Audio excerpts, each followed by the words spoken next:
و این تولوا، اگر اعراض کردن از یک جز کدام منهج و روشی که صحابه داره، سری کدام چیز که صحابه عقیده داشت، اگر از یکیش تو انکار بکنی فانما هم فی شقاق، باز این مردم در سخت مخالفت و نزاع واقع شدن. چرا؟ میفهمه که صحابه خو مردمی هستن که تعلیمات پیغمبر علیه السلام به دل و جان شنیده و عمل سرش میکنه و این مردم او را عملی نمیکنه، یا در سخت دشمنی و جنگ هستند، یعنی از حق جدا شده. فسیکفیکهم الله، نترسه. این مردمایی که راه مخالفت را در پیش میگیره و میگه قبول نداریم، نترسه، الله برات کفایت میکنه. فسیکفیک، ای کافیست برای تو، هم در مقابل امی مردمی که راه مخالفت در پیش گرفته، الله کافیست. پیغمبر علیه السلام نترسی، حق است. اگرچه در اول شما خیلی طایفه کم میباشه، حتی مردم گمان میکنه که یک چند روز است از بین میره، ولی نه، الله کفایت میکنه، کافیست برای تو در مقابل دشمنای. و هو السمیع العلیم. او چرا کافی نباشه؟ شنونده همه فریادا و دعاها تنها و تنها الله است. علیم، حاجت و مشکل هر کس کی میدانه؟ یک الله میدانه، کسی دیگری نمیدانه. قرآن امیره میگه صبغت الله، برنگ الله خود رنگ کنید. دو مطلب اینجا است، دو معنا داره. اول صبغنا صبغت الله، ما نه یهودی استیم نه نصرانی، ما خود رنگ کردیم برنگی کی؟ الله تبارک و تعالی. ما ملت پرست نیستیم، قوم پرست نیستیم، نجات پرست نیستیم که کسی ما را بگوید تو یهودیستی یا نصرانیستی، بلکه ما مسلمان هستیم، به الله تسلیم هستیم، نظام الله را قبول کردیم، برنگ نظام الله رنگ شدیم، حالی دیگر رنگا را ما نمیپذیریم. صبغنا صبغت الله، ما برنگ الله رنگ شدیم، خلاص برنگ الله رنگ شدیم، دیگر رنگا را قبول نداریم او نه ضرورت برنگای دیگر داریم. قرآن بر ما میگه که یک رنگ الله است، یک رنگ است، دیگر رنگ نیست. برنگ محمد رسول الله رنگ شدیم، برنگ مسلم رنگ شدیم. آل دیگه گپا را نمیشناسیم که حنفیت است، شافعیت است، این مالکیت است، حنبلیت است، این اوزاعیت است، شیعیت است، سنیت است. نه، دین الله یک دین است، یک رنگ است، رنگای دیگه نداره. قطعا کلی رنگا پس جمع میشه در یک رنگ میاد، رنگ دیگه نیست. در اون زمان در مقابل یهودیت و نصرانیت این شعار بود که ما به رنگ الله رنگ شدیم. یک ترجمه و من احسن من الله صبغه، مراد از رنگ دین الله است، ما به دین الله خود رنگ کردیم، حالی دیگه دینا رو نمیپذیریم. و کیست خیلی بهتر از الله کرده از روی رنگ، نظامی را که الله وضع کرده، قانونی را که الله وضع کرده، به او خود ما رنگ کردیم. از این کده بهترین رنگ در کجاست؟ یقینا کدام نامی را که الله بر ما گذاشته، چی ضرورت داریم که نام را تسلیم کنیم؟ الله هو سماکم المسلمین. ابراهیم خلیل الله یا در یک روایت هو ضمیر راجع به الله است، الله شما را مسلمان نامیده، بس مسلم هستیم. نکنه دل و دلبازی را پیدا نکنه، دل و دلبازی آدم متعصب میسازه. باز وقتی که میبینی کسی دیگه خوب خدمتی دین میکنه، تو آفرین هم برش نمیگی، در درسش هم حاضر نمیشی، در هیچ معاملش حاضر نمیشی. چرا؟ تو حالی تنظیم داری. تنظیم فقط چیزی که در تنظیم میشه اسلام است، که بیرونی تنظیم میشه و اسلام شمرده نمیشه. امروز تنظیم بازی ها اینمی طور مردم کشانید، در کدام سرحد کشانید. یکی دیگه خدا کافر گفت، قتل کرد، کشید از خانه ها، هیچ گپ باقی نماند. نتیجه اونمون بدبختی هاست که امروز ملت ما وطن ما نعوذ بالله درگیر اختلافات بزرگ شده. اگر ما تنها خدا مسلم میگفتیم هیچ گپی برای ما نبود، هیچ حالتی برای ما ناگوار برای ما میسر نمیشد، اما ما را گرفتن در کدام حالت کشانید. یک رنگ داریم. دوم ترجمه صبغت الله، شما دعوا نکنی یهودیت طرف یهودیت کش میکنه، نصرانیت نصرانیت کش میکنه، نه، صبغت الله، اسبغوا صبغت الله، خدا برنگ الله رنگ کنه. نصرانی ها میگفت و یک عقیده دارن، طفلشان که تولد میشه چند روز بعد در یک قسم چیسته آب میپرته، در رو رنگ میپرته، بعد از غسل میده، باز میگه این رنگ شد به رنگ چی؟ نصرانیت. آل دیگه ای مردم رنگ شدن به رنگ نصرانیت، دیگه طرف نمیره. این رنگای ظاهری است، این رنگای سمبولیک است. به رنگای سمبولیک هیچ وقت انسان عقیدتمند جور نمیشه. نه، به رنگ الله. رنگ الله عبادت از دین فطرت است که در وجودی تو الله عقیده توحید گذاشته، با او خدا رنگ کو. یعنی عقیده فطرتی تا که عقیده توحید الله است او را بپذیر. و من احسن من الله صبغه، کیست از الله کرده که در فطرت تو عقیده توحید گذاشته، از همه نعوذ بالله ما سوا الله اعراض بکو و سوی الله تسلیم شو، از او کده بهتر رنگ کدام است؟ و نحن له عابدون، ما خاص برای الله عبادت میکنیم، کسی دیگر با امراه الله شریک نمیدانیم. لیکن شماست که نعوذ بالله عیسی علیه السلام عبادت میکنه، او را میگی که نایب الله است. قل اتحاجوننا فی الله، و میگفتن نه ما دین قدیمی است، کتاب ما قدیمی است، پیغمبر ما اول است، ما از شما کده امتیاز داریم؟ الله تبارک و تعالی جوابی از واره میده. چی امتیاز داره؟ مشرک عالی هم دعواها میشه. علمای ما که در سر منبر میره مردم امام اعظم چرا برش میگه اعظم؟ امام اعظم هم میشناسی؟ امام اعظم است که کل دنیا سرش پشتش اقتدا کرده باشه، کل پیغمبرها پشتش اقتدا کرده باشه، اونو را امام اعظم میگه. بزرگترین امام که کل پشتش اقتدا کرده باشه کیست؟ محمد رسول الله، که وقتی معراج میره در بیت المقدس انبیاء علیهم السلام الله تمثیلش میاره و با امام محمد رسول الله جور میشه، برای ازوان نماز میده. اینی را مردم امام اعظم میگه. امام ابو حنیفه رحمت الله علیه تنها در یک عراق در یک قریه اگر امامت کرده باشه، اگر تو امام اعظم به این خاطر بگی که پاکستان افغانستان پیرویش است، خیر امام افریقا خیلی زیاد نفوذ داره یک پاکستان افغانستان. امام مالک صاحب خیلی امام است، احمد ابن حنبل باز خیلی امام است که در جهان خیلی پیروی زیاد داره. امام شافعی صاحب کدامشه امام بگیره؟ امام اعظم کدام میگه؟ خود تراشی نمیره میگه نکنیم دمور رایی که یهود و نصارا داد زده امو طرف نرویم، قدم نمانیم. البته این توهین امام ابو حنیفه رحمت الله علیه نیست. امام ابو حنیفه رحمت الله علیه علمیتش، تقوایش، امانت داریش، فداکاریش خودش دلیل بالای چی منزلت و مرتبهش میکنه. ضرورت به این نیست که تو القاب از خود بسازی به مردم بگویی. توسط القاب انسان در مرتبه بالا نمیره که الله تو را عزت نده. به الله قسم اگر 1 میلیون القاب مردم برات بده، خو اگر تو به او القاب در او مرتبه و منزلت برسی، این در دین ما نیست. چرا؟ اگر در دین ما این القاب رواج می بود، باز دیگه این القاب دادن خیلی زیاد میشد، صحابه کلش صاحب لقب میشدن، کلش فداکاری کرده. نه اونطور نکرده، اونطور نیست. امام اعظم میگه در سر منبر بگه او مردم امام اعظم چرا میگه؟ از کل امام کده خیلی بزرگ است، علمش بزرگ بود، سنش بزرگ بود.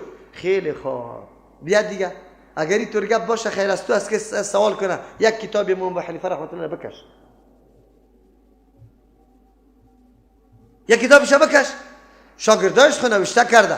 خو اگر یک شاگرد دیگه امام نوشته کرده باشه، اگر ما تو بریم یک کتابای شیخ الاسلام ابن تیمیه را مطالعه بکو یک دفعه که در کل فنا در کل مسلکا که ببینی عقلت بیخی ایران میشه که کدام رقم شخص بود، چه قسم آدم بود. خیر دیگه این دلیل شوه که بالای از این که احمد ابن حنبل عالم بزرگ بود، امام بزرگ بود نکنیم.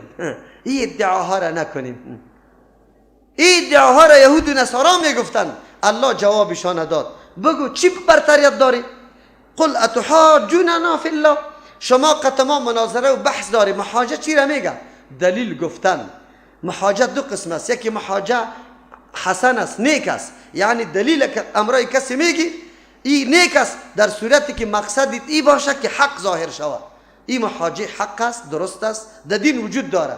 و یکی محاجه باطل است، منظوری تو حق واضح شدن نیست، یک آدم دیگر را در تکلیف کردن، یک آدم در دل مردم شک انداختن، گپای غلط گفتن است. این محاجه باطل است. شما دلیل قطما میگی که ما طایفه اول نمره هستیم، از شما کده پیش هستیم، پیغمبر ما پیش بود، کتابی ما از شما کده پیش هسته، ما خوب هستیم. نه، ده هیچ چی پیشتاز نیسته. و هو ربنا و ربکم، ما و شما با هم برابر هستیم. الله رب و مالک و متصرف ما است، از شما است. چی امتیازی شما داری؟ نه آیا ربی شماست، ربی ما نیست؟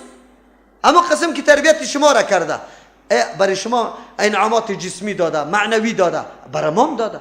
پیغمبر برای شما روان کرده، با مام روان کرده. کتاب برای شما داده، با مام داده. مالک متصرف یکی از اردوی ما یکی است. چی امتیاز داره؟ اگر ما میگه اعمال ما بهتر است از شما کردن، نه، ولا اعمالنا ولکم اعمالکم، شما عمل داریم ما عمل داریم. خیر، در هر دوی ما برابر شدیم. ولی امتیاز کدام طایفه میگیره؟ و نحن له مخلصون. یک امتیاز ما از شما داریم، شما لاف نزنید. ما خاص مخلص هستیم برای الله، هر عمل و عبادت خدا خالص برای کی بسازیم؟ او شما خالص نمیکنه، یک دلیتان برای عزیر علیه السلام، دیگر دلیتان برای عیسی علیه السلام، با امرای الله شریک میدانه. خیر چطور دعوا داری که ما خیلی بهتر هستیم؟ همین بهتری خو یک دلیل و سندی داشته باشه. سعی کنی الله تبارک و تعالی امتان پیغمبر صلی الله علیه وسلم میگه به مردم اینطور جواب بگه الله رب ما مست از شما مست، اعمال شما مست از ما مست. چرا شما دعوای امتیاز میکنید که ما هستیم؟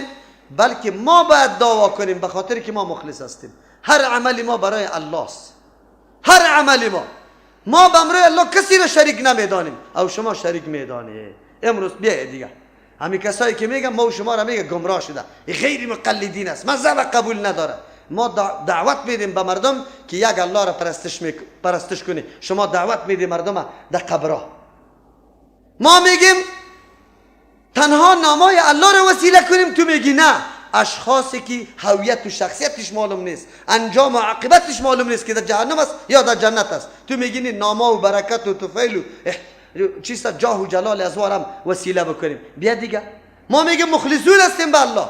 ما میگیم چیزی را که الله حلال کرده و رسول الله بیان کرده همون حلال است. کسی دیگری او را یک چیزی حرام حلال کرده نمیتونه و حلال حرام کرده نمیتونه.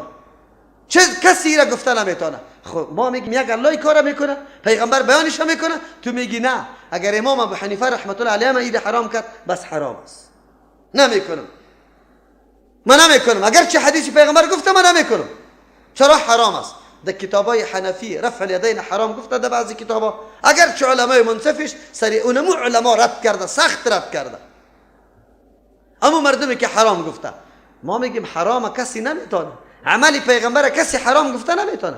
و نحن له مخلصون، ما برای الله تبارک و تعالی اخلاص داریم. هر کاری ما به محور الله میچرخه، هر کار به خاطر رضای الله انجام بدیم.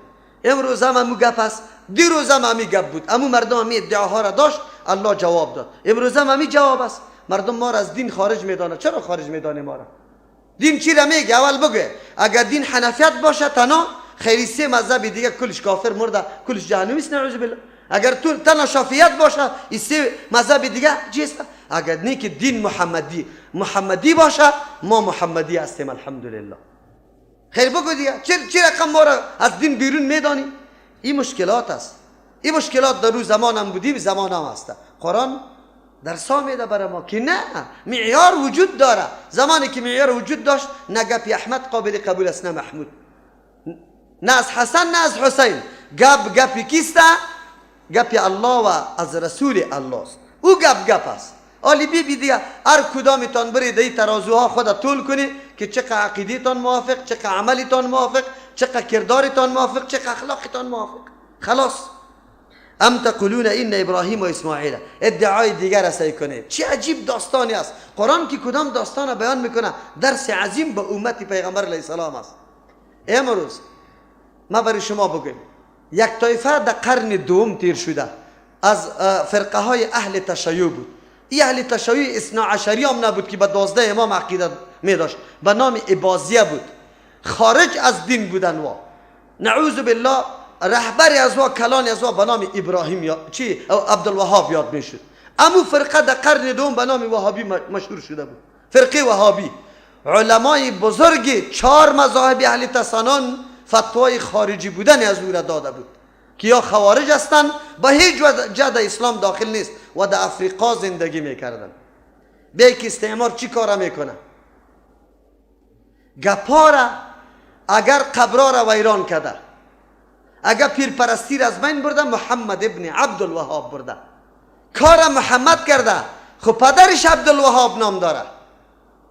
بعد ای تنظیم، اگر تنظیم بگیریم، تنظیم نیست، یک عالم است در علیه بدعت و شرک چی کرد؟ قبر پرستی مبارزه کرد، تیر شد، خلاص.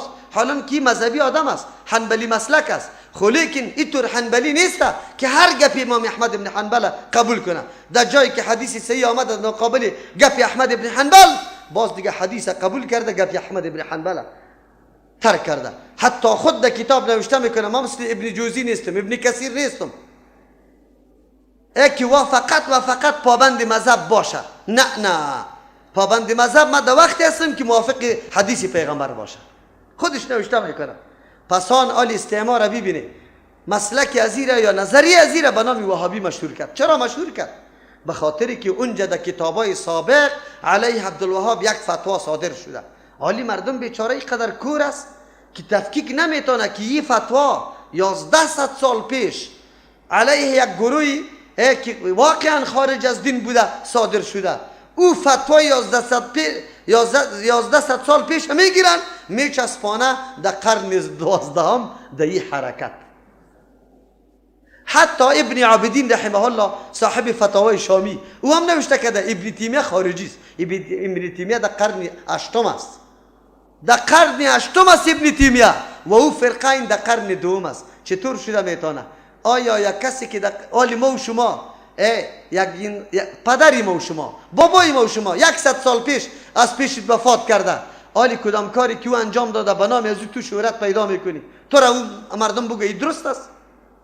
نیست، کار خوب کرده، او پیش بوده. یهود و نصارا میگفتن میگه ما ابراهیمیستیم. چی؟ ابراهیم علیه السلام یهودی و نصرانی بود. عجیب گپ است. چه رقم یهودی و نصرانی بود؟ ابراهیم خلیل الله خب پیش تیر شده، یهودیت و نصرانیت خب پسان پیدا شده. در زمان جهاد ما و شما تنظیما پیدا شد، حزب اسلامی، حزب چی؟ حزب جمعیت، حزب حرکت. سید جمال الدین افغان رحمت الله علیه را بگوی که او حزبی بود، او جمعیتی بود. و برادر خب پیش تیر شده از این احزاب کده. یک پاچا احمد شاه بابا را بگوی پاچای افغانستان تیر شده بود، خب پاچای غیرتی او را بگوی که او حزبی بود، او جمعیتی بود. و مرده که او خب پیش تیر شده، حزب جمعیت خوالی پیدا شده، چطور او را حزبی میگی؟ این مردم چی نوشته میکنه؟ ابن تیمیه وهابیست. شیخ الاسلام ابن تیمیه را میگه چی هست؟ محمد ابن عبدالوهاب خود در قرن 12 است و در قرن 8 است. 4 قرن فاصله داره در بین خود. چطور آدمی که 4 قرن پیش تیر شده او به مسلک 4 قرن بعد باشه؟ امکان داره؟ امکان داره؟ لیکن استعماری کار کرده. سعی کنی مسلک یا امو نظریه از او را محمدی معرفی نکرد. چرا؟ اگر محمدی معرفی میکرد خب مردم میفهمید که برای پیغمبر محمد صلی الله علیه وسلم روان بود. لیکن گرفتن به نام پدر معرفی کردن وهابی. چرا؟ فتواهای سابقا بچسبه به ای. یک عالم عربستان رفته بود افریقا، در اونجا سر محمد ابن عبدالوهاب اعتراضات شده بود، گفته بود که خارجی بود. گفت چرا خارجی برش میگه؟ گفت عالم برجسته سابق ما چی کرده؟ فتوا داده. گفت کدام فتوا؟ فتوا را میکشه یکی از علمای خیلی بزرگ مالکی مسلک که شهرت خیلی زیاد در مملکت چی داشته، در قاره افریقا داشته، فتوای از را میکشه. این عالم عربستان خنده میکنه. مردم میگه چرا خنده میکنی؟ گفت عجیب سوال. از شما سوال میکنم، این عالمی تاریخش یاد داری که در کدام قرن تیر شده؟ گفت بله در قرن 2. خیر گفتم کتابم بیاره که این در کدام قرن تیر شده. کتابم آورده. خوب، خیلی خوب. گفتی علم غیب داشت که فتوا میداد علیه محمد ابن عبدالوهاب که 1100 سال بعد یک شخص پیدا شد و او را فتوای خارجی را برش بده. یا علمای که در افریقا بود یکی دیگه خدا سعی میکنه، حالی شرمیده نه، خجالت کشیده، حالی میگه نه این عالمی که خیلی شهرت داره در قرن 2 تیر شده و علیه او وهابی او عبدالوهاب فتوا داده، چطور فتوای از او را میگیره دایی میچسبانی که این در قرن 12 آمده؟ او علما بسیار خجالت یافته. باز از اون مکتبشان امو علمایی که از افریقا آمده مناظره کرده قطع محمد ابن عبدالوهاب در سری پاچای حرمین، حتی من حیث اعتراض و احتجاج آمده، کلی اعمال و عقیده از یار پرسان کرده. امو وفدی که پاچای افریقا روان کرده بوده، امو وفد که پس رفته مکمل مردم امی مسلک پذیرفته و بعد از او سلفیت در اونجا چی کرده؟ شیوع پیدا کرده. بازی تاریخ ها را کتابا را برش کشیده دم کتابخانه خودشان و علما بسیار خجالت کشیده. چرا؟ به خاطری که عجیب است فتوای سابق بپچسبان به او مردی که خیلی پسان پیدا میشه. مثل که عالی شیخ الاسلام ابن تیمیه را مردم وهابی میگه. محمد ابن عبدالوهاب در قرن 12 است و او در قرن 8 است. ایشوده میتونه که آدم قرن 8 در تنظیم کی باشه؟ قرن 12 باشه. اینی ادعای یهود و نصارا بود. چی گفتن؟ ام تقولون یا شما میگویید ان ابراهیم یقینا ابراهیم علیه السلام و اسماعیل علیه السلام اسحاق علیه السلام و یعقوب علیه السلام و الاسباط اولاد یعقوب علیه السلام چی دعوا داشتن؟ کانو بودن هودن یهود او نصارا نصرانی بودن و انبیاء علیه السلام خو سابق تیر شده. یهودیت و نصرانیت خو فعلا پیدا شده. چطور مردم سابق بگه در تنظیمی عالی باشه؟ این امکان داره؟ الله تعالی میگه چه عجیب گپ است. قل بگه پیغمبر علیه السلام انتم اعلم، آیا شما خوب علم داره به حالات انبیاء علیهم السلام؟ ام الله، یا الله تبارک و تعالی علم داره؟ شما چرا دعوای دروغ میکنی؟ نسبت تهمت به دیگرها میکنی که وام یهودی و نصرانی بود. کدام ملا صاحب سوال کرده بود که پیغمبر علیه السلام در مذهب کی بود؟ گفت در مذهب امام ابو حنیفه رحمه الله. الله رحم بکنه. تعصب انسان کور می سازه. حب الشیء یعمی و یسم. محبت با یک چیز آدم هم کور و هم کر می سازه. یقینا باز حقایق نمیشنوی، حقیقت نمیبینی اثر. میگه پیغمبر علیه السلام در مذهب کی بود؟ میگه در مذهب امام ابو حنیفه رحمه الله. الله چی میگه؟